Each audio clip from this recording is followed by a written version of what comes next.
اعوذ باللہ من الشیطان الرجیم بسم اللہ الرحمن الرحیم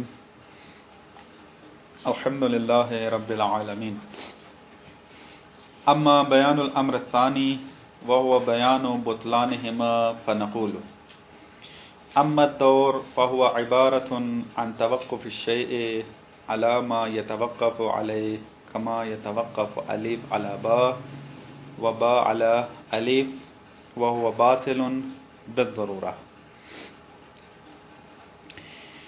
پچھلے درس میں تھوڑے سے تذکرات کی ضرورت ہے، وہ آپ کی خدمت میں عرض کرتا ہوں۔ وہ یہ کہ شارح محترم نے فاضل مقداد نے مصنف کی عبارت کو وضاحت کرنے کے لیے برہان بیان کیا۔ جناب شارح نے برہان کو جس قیاس کے اندر بیان کیا ہے اس قیاس کا نام ہے قیاس استثنائی۔ کل اس مطلب کو اس لیے عرض نہیں کیا تھا تاکہ اصل مطلب کو فہم کرنے میں زیادہ ذہن صرف ہو۔ جب مطلب سمجھ میں آ جائے گا تو یہ والا مطلب خود بخود سمجھ میں آ جائے گا، تو لہٰذا آج اس مطلب کی طرف اس لیے اشارہ کر رہا ہوں۔ جناب فاضل مقداد نے برہان امکان و وجوب کو قیاس استثنائی کی شکل میں پیش کیا ہے۔ قیاس استثنائی کسے کہتے ہیں؟ آپ نے قیاس، باب قیاس جو کہ علم منطق کا اساسی ترین باب ہے، اصل منطقی وہی ہے، باقی تمام چیزیں اس کے لیے مقدمات ہیں، چاہے منطق اول ہو چاہے منطق دوم میں باب قضایہ کی بحث ہو، ساری مقدمات ہیں کس کے لیے؟ باب قیاس کے لیے۔ قیاس کی دو قسمیں کرتے ہیں، قیاس یا اقترانی ہوتا ہے یا استثنائی ہوتا ہے۔ چونکہ یہ علم منطق کے ساتھ مربوط ہے اور میں نے منطق میں اس کو تفصیلاً ذکر کیا ہے تو اب تفصیل وہاں سے حاصل کریں گے، میں فقط اپنے مقصود کو بیان کرنے کی تھوڑی وضاحت کروں گا۔ وہ الگ بات ہے، عرض کر رہا ہوں منطقی باتیں ہیں منطق کے اندر، تو یہاں پہ فقط آپ کو اتنا عرض کرنا ہے کہ جو مطلب میں کہنا چاہتا ہوں وہ مطلب واضح ہو جائے۔ قیاس اقترانی و قیاس استثنائی۔ قیاس اقترانی اس کی اپنی شرائط ہیں، وہ آپ خود علم منطق کی طرف رجوع کریں گے۔ ایک ہے قیاس کی قسم قیاس استثنائی۔ قیاس استثنائی اس قیاس کو کہتے ہیں کہ جس کا سغرا یا پہلا مقدمہ قضیہ شرطیہ متصلہ ہوتا ہے اور دوسرا مقدمہ اس کا قضیہ خبریہ ہوتا ہے، لیکن اس کے اندر لگا ہوا ہوتا ہے، حرف استثناء اس کے اندر ہوتا ہے۔ مثلا میں کہتا ہوں کہ پہلا مقدمہ قیاس استثنائی کا یہ ہے کہ اگر زید میرے پاس آیا تو میں اس کا اکرام کروں گا، درست؟ لیکن زید میرے پاس آیا یا لیکن زید میرے پاس نہیں آیا، یہ دوسرا مقدمہ ہے اس کا۔ اب پہلا مقدمہ جو ہے وہ کیا ہے؟ قضیہ شرطیہ متصلہ ہے کہ اگر زید آیا تو میں اکرام کروں گا، یہ قضیہ شرطیہ متصلہ ہے۔ دوسرا مقدمہ قضیہ خبریہ ہے کہ زید آیا ہے یا نہیں آیا۔ اب آپ نے دیکھنا ہے قیاس کیسے بنانا ہے، زید آیا ہے تب آپ قیاس بنائیں گے، زید نہیں آیا اس کا الگ نتیجہ نکلے گا، بہرحال جو بھی آپ بنائیں۔ لیکن اس قضیہ قیاس استثنائی میں لیکن کا اضافہ ہوتا ہے، لیکن نہیں آیا لیکن زید آیا، لیکن کا اضافہ ہوتا ہے، اس لیکن کی وجہ سے اس کو قضیہ قیاس استثنائی کہتے ہیں۔ خوب، جب قیاس استثنائی آپ کے لیے واضح ہو گیا، اب جناب شارح نے کس طریقے سے بیان کیا ہے دیکھیں عبارت کو، اما الثانی فهو المذکور ہنا، یہ والی عبارت دیکھیں، وتقریرہ ان نقول، تقریر اس طریقے سے ہے، لو لم یکن الواجب تعالی موجودا لازم اما الدور و اما التسلسل۔ اب یہ قضیہ کیا ہے؟ شرطیہ ہے، اگر واجب تعالی موجود نہ ہو تو یا دور لازم آئے گا یا تسلسل لازم آئے گا۔ یہ پہلا مقدمہ قضیہ شرطیہ ہے۔ واللازم بقسمیہ باطل، لیکن